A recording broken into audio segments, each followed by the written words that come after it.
Buenas, vamos a tocar en el módulo del sistema nervioso central 4 artículos correspondientes a este módulo, muy enfocados en la patología de glioblastoma multiforme. Los artículos que vamos a revisar son estos 4, uno que hace referencia a linfopenia, otro que hace referencia a los márgenes o a la extensión microscópica de los gliomas, otro que es un estudio fase 2 mirando el papel de la metformina en los protocolos de manejo para el glioblastoma, y el cuarto que habla de o trata de demostrar que la intensificación de la dosis versus la radioterapia estándar, esto con temozolomida en los pacientes de glioblastoma. Estos son los 4 artículos que vamos a revisar. El primero vamos a tocar lo de la extensión microscópica en la patología. Entonces, el objetivo de este estudio era mirar si pueden variar los volúmenes clínicos que utilizamos los radiooncólogos o oncólogos radioterápicos en la definición del target en los gliomas, si esta extensión microscópica nos va a hacer cambiar esto. Entonces era mirar con patología la distribución espacial de estas células de los gliomas y con esto poder construir un modelo predictivo para poder saber esa extensión microscópica de los gliomas.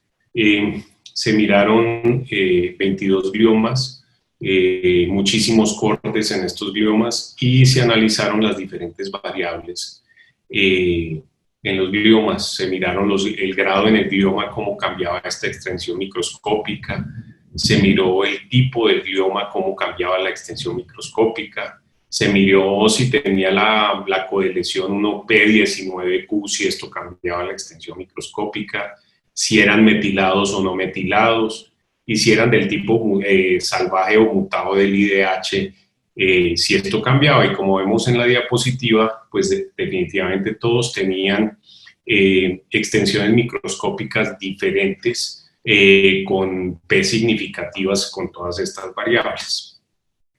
Se obtuvieron resultados, pues obviamente hubo diferencias importantes en las extensiones microscópicas en los tumores de bajo y de alto riesgo. Hubo diferencias también según la localización, si era cortical o no era cortical.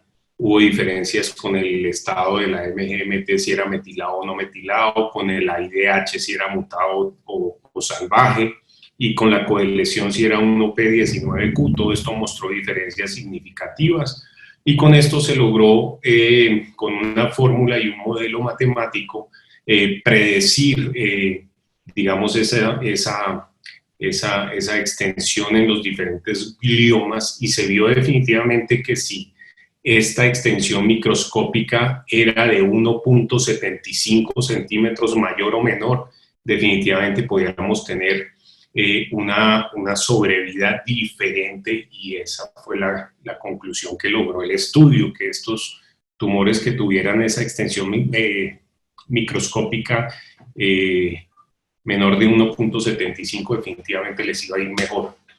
Las conclusiones que pudieron ver en este estudio, pues definitivamente la extensión microscópica en los diferentes gliomas se distribuye heterogéneamente, o sea, hay una distribución espacial completamente diferente. Esto lo que nos sugiere es que los CTVs que definimos para estas enfermedades se deberían individualizar, y que obviamente utilizando este modelo matemático también podríamos predecir de alguna forma cómo llegar al CTV ideal para X o Y glioma. Este fue el primer artículo que se revisó. El segundo artículo que vamos a mirar es el que tiene relación con linfopenia en los pacientes con glioblastoma multiforme mayores. Entonces, ¿qué es lo que se está mirando? Pues mirando a ver si estos tratamientos de glioblastoma pueden resultar o producir linfopenia, si la linfopenia nos va a llevar a un resultado inferior en el tratamiento de los glioblastomas, mirar las diferentes causas de la linfopenia, si son realmente relacionadas con el tratamiento o si la linfopenia de base tiene algo que ver en estos resultados o el uso de esteroides.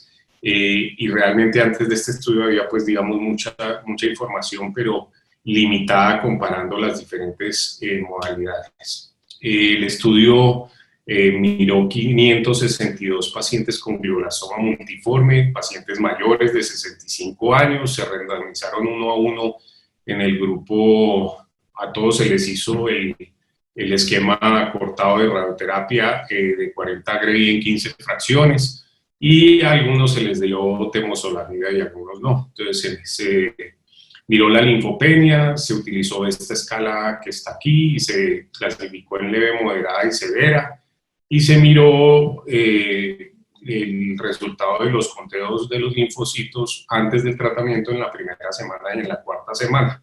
Además, también se tuvieron en cuenta otros factores importantes como la edad, el sexo, el estado funcional del paciente, la extensión de la resección, la metilación del MGT, los scores de exámenes minimentales y el uso de esteroides. ¿Qué pudimos ver? Pues en ambos grupos la linfopenia de base, tanto pacientes que no la tenían como en grado 1, 2 o grado 3 o 4 estaban bien distribuidas. Podemos mirar que esta linfopenia en la primera semana después del tratamiento en ambos grupos se comporta muy similar y las PES no son estadísticas en estos grupos. Pero ya cuando hacemos los exámenes para mirar la linfopenia después de la cuarta semana de tratamiento, empezamos a ver diferencias importantes, estadísticamente significativas, en el grupo que tenía la radioterapia más la temozolomida. Había mayores grados de linfopenia. Entonces ellos comparan todas las otras variables y se dan cuenta, pues, que definitivamente hay variables que están asociadas con sobrevidas más bajitas, como definitivamente ya sabemos el estado de la metilación del MGMT,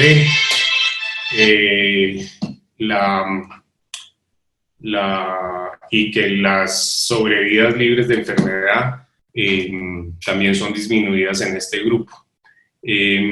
La linfopenia de base también demostró tener sobrevidas más bajas. El hecho del curso de radioterapia acortado no demostró que esto llevara a tener más grado de linfopenia, pero la combinación de la radioterapia acortada con la temozolomida sí llevó a que tuviéramos mayor linfopenia en el post-radioterapia. Que se logró concluir que definitivamente parece que estos pacientes mayores de 65 años que tienen linfopenia de base, esto podría ser un factor pronóstico para ellos. Esa es la conclusión de este segundo artículo. El tercer artículo, como ya lo dijimos, es un estudio fase 2, mirando la metformina en la neoadyuvancia y durante el tratamiento y la adyuvancia con la radioterapia y la temozolomida. Entonces, el principio, ¿por qué la metformina? Se ha visto que la metformina inhibe la proliferación de los glioblastomas porque está involucrada en factores de crecimiento de células que están reguladas por el AMPK. En adición a esto, pues la metformina disminuye los niveles de glucosa, disminuye los niveles de insulina y regula los factores de crecimiento de la insulina, y sabemos que todo esto son factores promotores para el crecimiento del glioblastoma multiforme. Entonces, definitivamente, si agregamos la metformina, esto podría ayudar en estos escenarios. Entonces, por eso se hizo este estudio fase 2 para mirar si lográbamos tener algún tipo de mejoría. Este es el estudio, pues los pacientes que se incluyeron, vemos sexo, vemos el género, vemos el tipo de cirugía que se les realizó, vemos el estado de la metilación del MGMT y vemos el estado funcional de los pacientes. Así quedaron los grupos o los pacientes seleccionados para este estudio. Se encontró una sobrevida de 25.1 meses en los pacientes de riesgo y de 31.8 meses en los demás pacientes. La sobrevida global a 2 años fue de 61.9%, la sobrevida a 3 años fue del 42.5% y la de 5 años fue a 25.5%. La sobrevida libre de enfermedad fue de 15.5 meses, perdón. Y la mayoría de las recaídas eran centrales, el 80% de las recaídas fueron centrales, a distancia había un 15% y un 5% eran marginales. Definitivamente, pues lo que ya vimos es que el grupo del MGMT metilado no les va tan bien, pero en este grupo en particular sí teníamos una mejoría en la sobrevida que daba ánimo en este estudio y comparaba favorablemente a favor de la mediana de sobrevida de estos pacientes con los reportes en la literatura mundial. Entonces esto dio, digamos, una luz importante aquí. El protocolo solo se separó en 2 pacientes, uno que tuvo franca progresión y otro porque tuvo una trombocitopenia prolongada. De los pacientes que se incluyeron, solo 13 tuvieron que tener una recirugía y de esos 13, 6 pacientes tenían una relación con necrosis y no había glioblastoma multiforme presente. Teníamos el 81% y el 70.9% eran libres de tratamiento relacionado a necrosis en el segundo y en el tercer año respectivamente. Y definitivamente la metformina empezó a mostrar un papel importante en los pacientes y se mostró que sí se podía hacer y que era seguro hacer en estos pacientes de la metformina, pero vuelvo y repito, sobre todo la gran diferencia fue en este grupo de los pacientes con la metilación.